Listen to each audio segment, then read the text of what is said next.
Hi everyone, my name is Niran Abayan Afon, BS Ed major in General Science Level 1.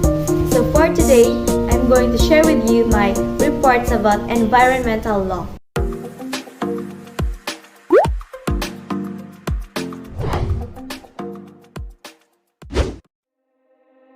The Philippine Clean Air Act number 8749 is a comprehensive air quality management policy and program that strives to attain and maintain the healthy air for all the Filipinos.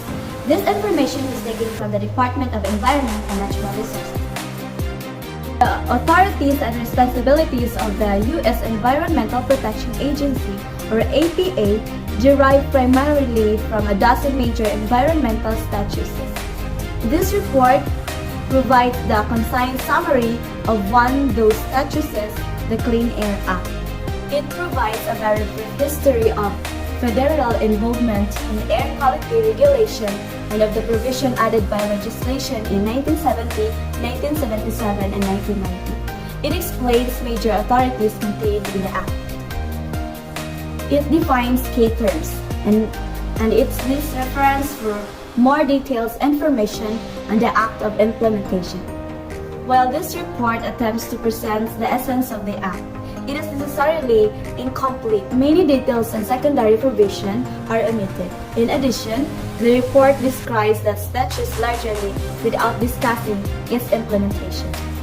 Other CRS products, including CRS Report RA 45451, Clean Air Act issues is the 11th Congress, and more than a dozen other CRS reports discuss implementation concerns and current issues.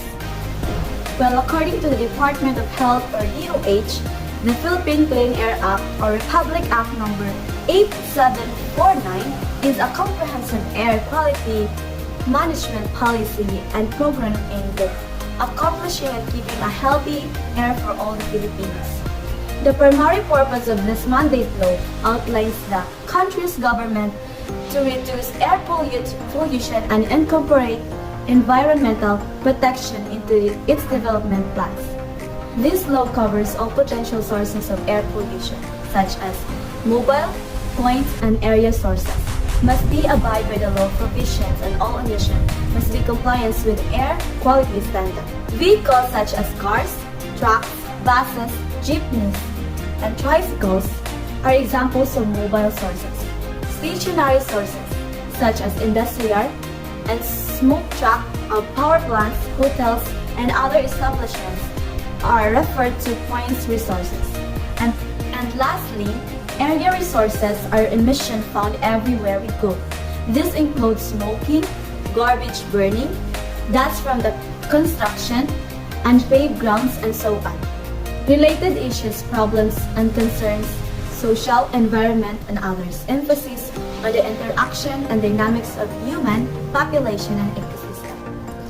Air pollution is one of the biggest health emergencies in the Asian Pacific region, with the Philippines recording 45.3 air pollution-related deaths for every 100 people, the third highest in the world, according to 2018 study by the World Health Organization. There is no credible evidences that aim the Clean Air Act will hinder economic growth. Dramatically, reducing carbon will require big changes. For example, we must stop burning coal for energy. While the transition to a clean energy future will overall create far more jobs than are lost, there is no denying that jobs will be lost in the coal sector. According to the EPA, when we are exposed to higher levels of hazardous air pollutants for an extended period of time, we are more likely to suffer from serious health effects such as respiratory diseases, neurological disorders, decreased fertility, immune system damage, and increased risk of cancer. Efforts and activities done in relation to the implementation of the law. The Act requires that when new industrial facilities are designed and built, good population control must be part of the design. This means that as new, cleaner facilities are built, the country's industrial base becomes cleaner overall. Public health is protected as economic growth process. According to the Union of Concerned Scientists, population level have been drastically reduced since the Clean Air Act was implemented over 40 years ago, sparing the untimely lives for over 400 individuals, as well as hundreds of millions of people from getting diseases associated to air population. Here are some examples of specific issues in the respective efforts or activities done in the Philippines or internationally. For clean air, our priority activities are the following: monitoring of compliance of furnace industries. Second, regionalization or shade covering birds. And third is collaboration and maintenance of air quality monitoring stations. The program covers the full implementation of Clean Air Act.